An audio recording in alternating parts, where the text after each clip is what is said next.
It is time now to head into the chat room, and joining me today is Shelly Horton from 9honey.com.au and NBN presenter Gavin Morris in Newcastle. Good afternoon to both of you. Good afternoon. Good afternoon, ladies. Now, first up today, a new Australian study has shown our stomachs are getting fatter faster than an increase in body weight. Now, what this means is that the current way we evaluate obesity based on the BMI could be significantly underestimating how fat we're getting as a nation. Now, Shelly, we know fat around the waist is the deadliest. It brings an increased risk of heart disease, high blood pressure and diabetes. Do we need to change the way that we evaluate fat and obesity? I think this is a genius step because the thing is BMI is so flawed. So BMI is body mass index, and that means a muscly footballer can be put into the obese range because they are heavy. So waist measurement actually is a much more achievable figure that people can actually monitor themselves rather than having to work out the BMI. And I think it is that thing, the fat is around your major organs when it's around your belly, so therefore, of course, it's more dangerous. So I think that this is actually a great move, and it might be something that people can really keep an eye on at home, even if it's just using their belt buckle. Yeah, that's a good point. Gavin, what do you think? Do we need to do more as a country to combat obesity and maybe change the way we measure it?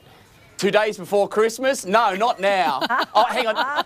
No, I've got an idea. As soon as we finish here, I'm jumping on the phone. I'm getting Frank Lowy on the blower, and I'm saying, Frankie, baby, it's Gav here. Aussies are getting fat again. You know what? Tonight we turn off the escalators. Yes, up and down all of those shopping centres. It's going to be dangerous. We'll get personal trainers, those long queues waiting for the tellers. Squats, people. I want squats. And then Gavin, we'll have personal you might have people getting skinnier, but they're going to have Santa rage, and no one wants that at Christmas time, okay? We'll be skinny but cranky. Let's make Australia skinny again, people. I don't know if that's the way to do it. I have a Fitbit, and I'm definitely doing 10,000 steps with all that Christmas shopping. I don't know about you, but look, it's an issue that we have to look at, and I think Shelley's right. Maybe something as easy as like monitoring our belt buckle is a bit of an easier way than doing BMA. As we know, we've got, muscle weighs more than fat, so you could be super fit and still be fat according to the BMI. Yeah, absolutely. And the BMI is difficult to work out. You need to work out your height and times it by your height and then divide it by 4. Oh, that's why we have calculators, Shelly. Shelly knows too much about this. I've learned so much. Do you not know your BMI, Gav? Come on. No, I don't care. Oh, my BMI haunts me, so that's why. All right, well, just a tip, Shelly. Don't look at it until maybe February. Feb. Yeah. Don't look at it next week. So we've had January to, maybe get a bit... Back on track. Back on track, that's right. Well, let's move on. And an owner of a number of public swimming pools in Queensland has a strict no photos policy. Now, if anyone does want to take a photo of their child there, they need to wear a lanyard identifying themselves, sign a consent form and have the photos checked by a staff member before they leave. Now, a civil rights expert has slammed this policy as grossly excessive. I don't know what the picture was we were looking at there, but we finally got a picture of a swimming pool. Gavin, what do you think? Look, it is grossly excessive until a photo of your child shows up inappropriately somewhere where it's not supposed to be. Look, I gave this some thought. I think the only solution is, or maybe a solution that we can think about, as you have a child and now you want them in nippers, you want them in the ballet, you want them in theatre groups, you've got to get your approval, you've got to get your working with children certificate. Maybe that's the future. Before your child turns 4, maybe we all have to do it, and somehow that is on a code, say on your Medicare card or something, and then the appropriate organisations who are able to read that code know whether you have approval to work with children, so then it's discreet, and then in those kinds of moments, hey, it's not an embarrassing process. You can take the photos, you can work with the kids. Maybe that is the solution, because it's an issue that isn't going to go away in the near future. I don't know, Shelley. I've got 2 young kids. I go to the swimming pool. I want to take photos at swimming lessons. They don't have a direct policy, but I feel weird doing it, like everyone's looking at me. I don't know. I think you're all overreacting, because you know what? The chances of it actually ending up on a pedophile site is so slim. I think it's actually more that people need to enjoy that they have access to cameras that take great photos now and capture those moments of kids at the pool. I think that if there is someone at the pool who's acting dodgy and is taking photos that are not their children, then you get the security or someone from the pool to go and deal with them. I don't think we need a blanket thing, and I hate the idea, Gavin, of everyone having to have a working with minors, degree, because I honestly, I go home and see my nephews and I cannot take enough photos of them because I don't see them that often. I want to just make sure I capture everything. I'm with you, Shelley, and I think you're right. If some weirdo is taking photos of your kids, it's pretty apparent that they're in the wrong place or they're doing the wrong thing. I think we have too many rules as a society anyway. I'm with you. Sorry, Gav. Oh, well, wait till you have to put the kids into nippers. You've got to fill out the forms. You've got to do it. Oh, we don't do that at our nippers. Maybe we should. Well, maybe we're a bit more relaxed here in New South Wales. There. Look, we're going to take a break, but first it is time to say goodbye to our Western Australian viewers. For everyone else, though, we have plenty more to come in chat room, so stay with us. We'll be talking about outrage over the new Jimmy Choo ad. Is it using sexual harassment to sell shoes? And the land of the lazy, why Australia is a nation of Christmas slackers.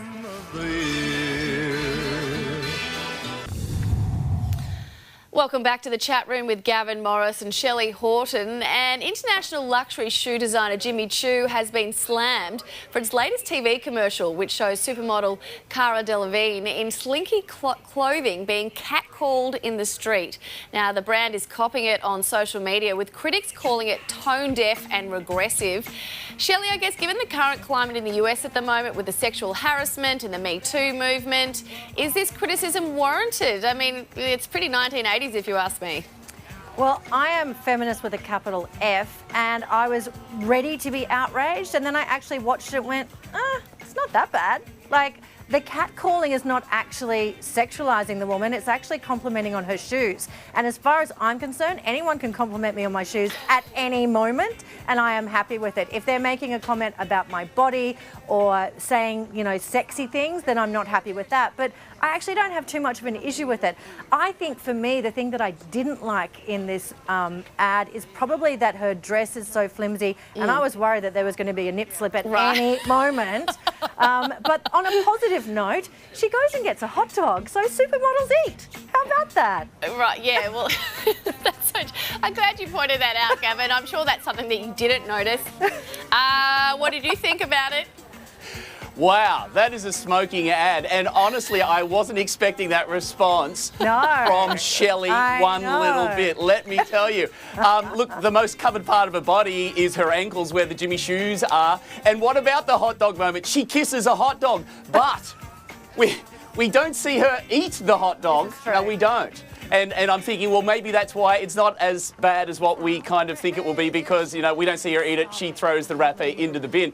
But look, it is a very, very sexy ad. There is no doubt about that. And look, the simple reality is, the youth of today, the young ladies, they're dressing like that when they go out on the town. So, I'm thinking and I'm hoping that, men are just a little bit more responsible out there in today's world in comparison to, what it was like when we were kids. It was certainly full on, and it was even beyond that back in the 60s and back in the 70s. Just look at Australian television, what was going to air on Paul Hogan shows, back in the 70s in comparison to what's allowed today. Just look at our beaches, how the women are dressed. The women have more clothes on our beaches today than what they did in the 70s and the 80s. That's because the slip, slop, slap message is getting across. And you're wondering why you got that message from Shelley. Well, she doesn't want to burn her bridges when it comes to Jimmy Choo, let me tell you. She's waiting for those freebies in the mail, aren't you? You know what? I had a girlfriend who was walking to the theatre in New York, and she had on a fabulous dress and matching coat, and a homeless guy just called out as she walked past, "Nice ensemble."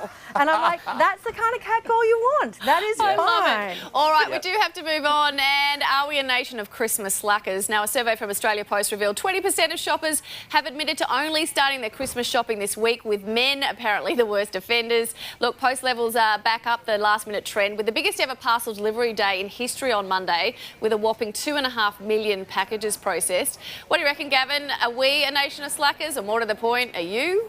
I was mortified. I'm a slacker. I shopped all this morning. I've got more to do tonight. I'm running my kids around. I'm trying to study the weather. I'm working my butt off and trying to buy presents.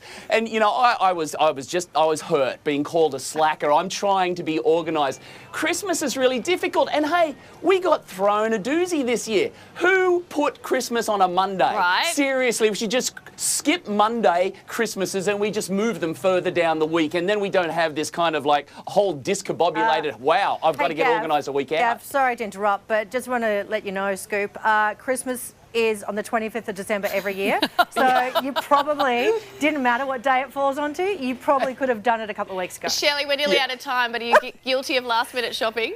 I'm not too bad, but I did do some last-minute shopping and I was really cross with Australia Post because it hadn't turned up, and then it did turn up, and I realised that I had to be angry at me, not at Australia Post, because I wasn't organised. I wish I'd done last-minute shopping, because now everything's like 20% off, 30% off, and I was organised. I went shopping like 2 or 3 weeks ago, and now I'm like, oh, I could have had it a whole lot cheaper.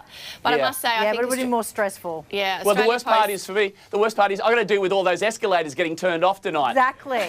Well, no one's going to let you on them. But Australia Post has been doing a pretty good job. All my packages arrived. On that note, we do have to leave it there. Gavin and Shelley, thank you so much for being on Chatroom. Merry Good Christmas. afternoon. It is time now for Nine's Afternoon News.